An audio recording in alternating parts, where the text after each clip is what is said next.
You ask Tiger to solve. This deals with linear equations with one unknown. The final result is x equals -1/2. Let's solve it step by step. Simplify the expression. Combine the fractions. Combine the numerators. Reduce the zero numerator.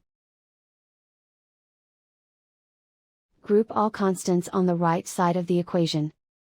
Subtract 1/3 from both sides. Group like terms. Combine the fractions. Combine the numerators. Reduce the zero numerator. Simplify the arithmetic.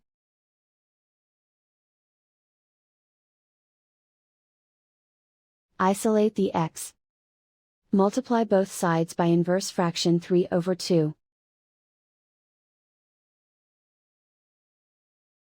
Group like terms. Multiply the coefficients. Simplify the fraction. Multiply the fractions. Simplify the arithmetic. And so the final result is x equals -1/2.